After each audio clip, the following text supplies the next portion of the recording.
देखो, नेक्स्ट है अब सिलिएटेड एपिथेलियम। सिलिएटेड एपिथेलियम अलग से कोई स्पेशल एपिथेलियम नहीं है। सिलिएटेड एपिथेलियम में दो टाइप आ जाते हैं। ये करते हैं हम सिलिएटेड एपिथेलियम। इसमें दो टाइप हैं, एक है सिलिएटेड क्यूबॉइडल, एक है सिलिएटेड कोलमनार। देखो, इसको समझाने के लिए ना मैं आपको एक चीज समझाता हूं दोबारा से। देखो, मेन जो एपिथेलियम है ना वो तीन ही तरह की हैं। कौन सी? सिंपल स्क्वेमस, सिंपल क्यूबॉइडल और सिंपल कोलमनार। अब जब सिंपल क्यूबॉइडल में माइक्रोविलाई हैं तो वो brush bordered simple cuboidal epithelium बन जाएगी। अब जब क्यूबॉइडल सिंपल क्यूबॉइडल में सीलिया हैं तो वो सिलिएटेड क्यूबॉइडल एपिथेलियम बन जाएगी।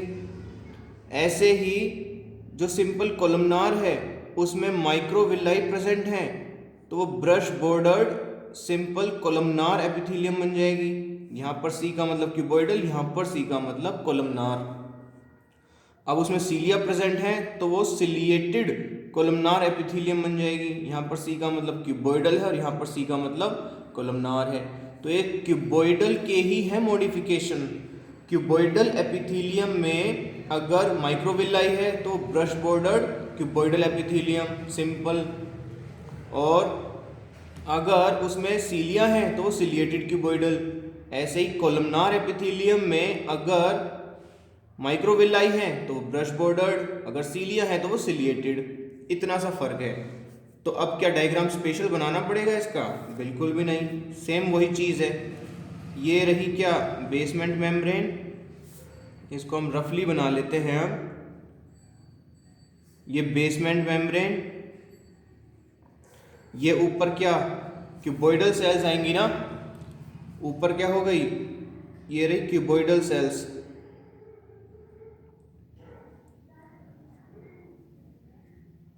क्यूबॉइडल सेल्स का ये राउंड न्यूक्लियस,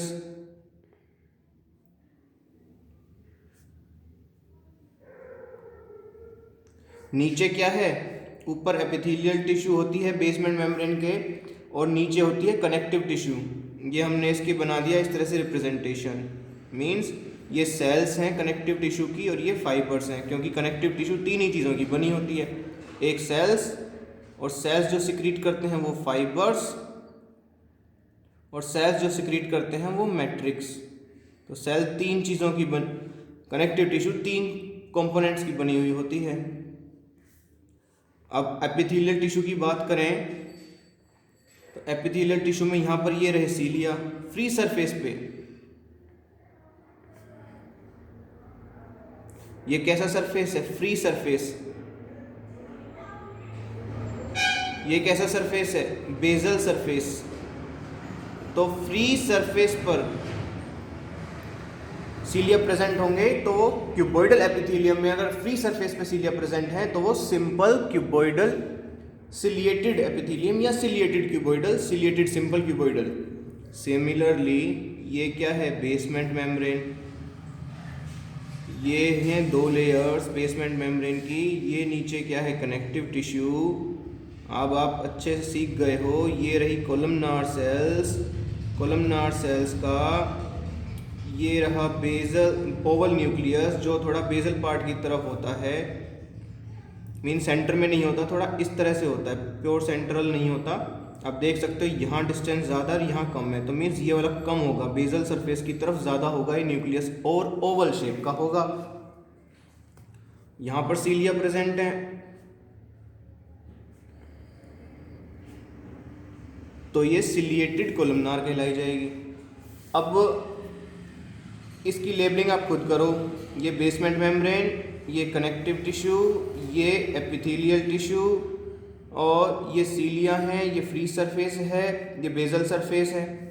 अच्छा, ये चीज़ हो गई। अब इनका सबसे ज़रूरी क्या पार्ट है? इनके examples.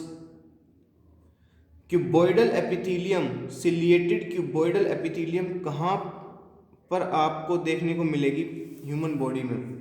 This is present in bronchioles and this is present in ciliated columnar is present in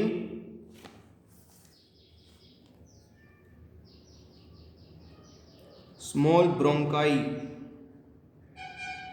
bronchioles अलग होते हैं लंग्स में, स्मॉल ब्रोंकाई अलग है, लार्ज ब्रोंकाई अलग है, ऐसे ही एक ट्रैकिया आता है वो अलग है।